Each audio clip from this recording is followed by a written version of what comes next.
అందరికీ షలో ప్రార్థన.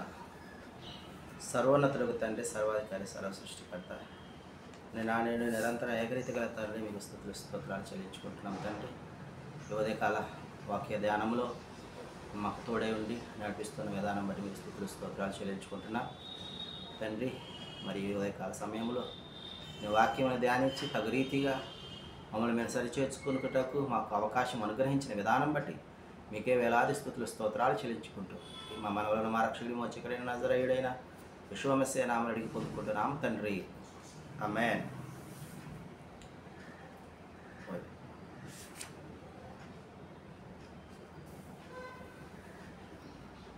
ఆత్మీయులే నన్ను అవమానించగా, అన్యులే నన్ను అపహాసించగా, ఆత్మీయులే నన్ను అవమానించగా, అన్యులే నన్ను అపహాసించగా, అండ నీవైతివయ్యా, కొండ నీవే మెస్సయ్యా యెషూవా, అండ నీవైతివయ్యా,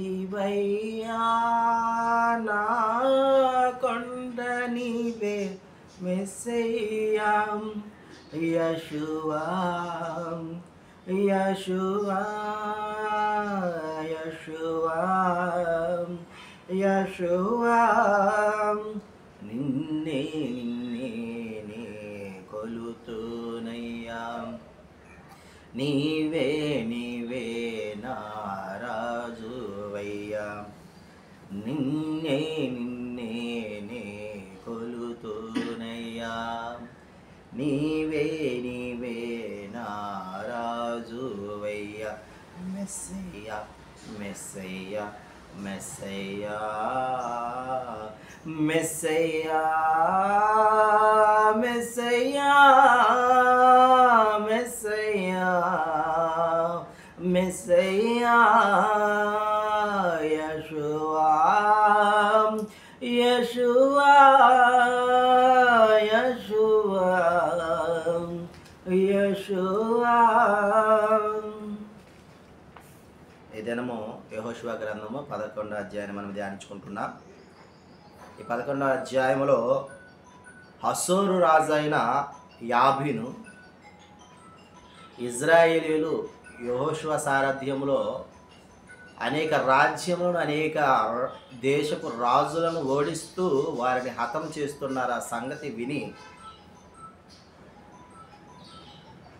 మాదోను రాజైన యోబాబును, షిమ్రోను రాజైన అక్షాపును, ఉత్తర దిక్కునున్న మన్యపు దేశపు రాజులను, కిన్నెరెతు దక్షిణ దిక్కునున్న ఆరాబా రాజును, షెఫెలా పడమట దోరు మన్యపు రాజును, తూర్పు పడమటి దిక్కుల యందలి కానానీయుల, అమ్మోరీయుల రాజులను, హిత్తీయుల రాజులను, పెరిజ్జీయులు రాజులను, మన్యములో నివసించు యోబూసీయుల రాజును, మిజ్బాలో హెర్మోనునందుండు హివ్వీయుల రాజును యుద్ధమునకు సిద్ధపరిచెను. వాళ్ళంతా కలిసి, ఆ రాజులంతా కలిసి మెరేము నేల యొద్ద ఇసుకు రేణువులంతా సైన్యము కలిగి ఇజ్రాయేలీయుల మీద యుద్ధానికి సిద్ధముగా ఉన్నట్టుగా మనం ఈ అధ్యాయంలో చూస్తూ ఉన్నాం. అయినను యెహోషువ గారితో పరమ తండ్రి హషెం వారు, నేను మీకు మీ చేతికి వారిని అప్పగించెదను అని యెహోషువతో ఇజ్రాయేలీయులతో అనినప్పుడు, వారు ఈ మెరోము యొద్దనున్న ఈ సైన్యము మీద పడి వారి గుర్రముల నరముతో తెగగొట్టి, రథములను అగ్ని చేత కాల్చి, మహాసీదోను వరకును, మిశ్రేపోతాము వరకును, తూర్పు మిస్బే లోయ వరకును తరిమి నిశేషముగా వారిని సంహరించిరి, చంపిరి. ప్రియమైన సహోదరి సహోదరులారా, ఈ దినమున నీకు నాకు మనందరికీ తెలియజేస్తూ ఉన్నాడు, నీవు ఎలాంటి పరిస్థితుల్లో నీ ఎదుట ఎంత పెద్ద బలవంతుడు నిలబడ్డా, లేకుంటే ధనవంతుడు నిలబడ్డా, శూరుడు నిలబడ్డా, నీవు ఏమాత్రము జడియక, భయపడక ముందుకు కొనసాగు.